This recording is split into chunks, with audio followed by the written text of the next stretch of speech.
Okay, thank you. If you look at the definition in the Tobacco Products Act, it defines tobacco products as electronic nicotine delivery systems, which are vapes. They also fall within the scope of the tobacco products because they simply contain nicotine.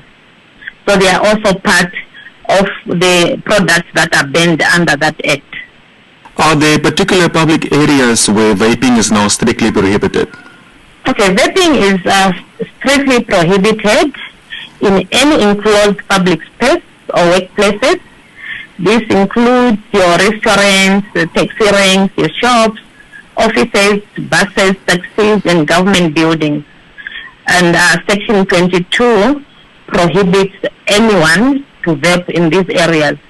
And then also in open areas, it's not allowed within 2 meters of a window, a door, or ventilation, or any inlet into a public space or building. Vaping would not be allowed.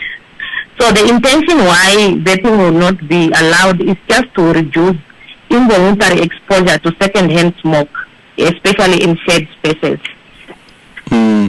Now, some people may believe that vaping is less harmful than smoking a traditional cigarette. What is the city stance on that argument? Basically, if we look at what is an e-cigarette or vaping, this is an electronic device. If you look at the way the vapor is produced, it's a liquid that you heat. And when you heat this liquid, it produces an aerosol, which is also known as vapor. And often you find that typically in that vapor you find the nicotine, they add flavors, some even add other chemicals. So it's now a concoction of a mixture of different chemicals. There's no way we can say vaping is better than the traditional cigarette, because you even add more other flavors that people find in the streets. They also they would add any chemicals, and these days you even find people can even add some types of medication, pills, or maybe cough syrups, and anything that they can just to make that concoction stronger. So vaping is equally dangerous as normal smoking. And what are the penalties for those caught vaping where it's prohibited?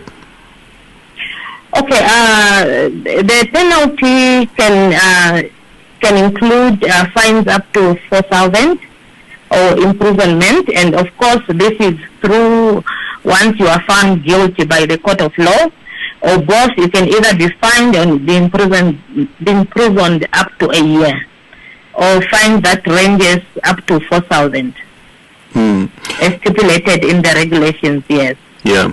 Can you tell us, has the city observed an increase in vaping in public spaces, especially among young people, that may have triggered this action? Yeah, there's been an outcry. We receive a lot of complaints, and it's also noticeably when our environmental health practitioners are doing the rounds in terms of inspection of shops or common places. You find that a lot of young people are using vapes. It can be at restaurants, it can be at some clubs or some common areas, even in parks and public places. And also we receive a lot of complaints from the public with regards to vaping in public places, yes. And how are businesses, like you've mentioned, clubs and restaurants, being guided in enforcing this regulation?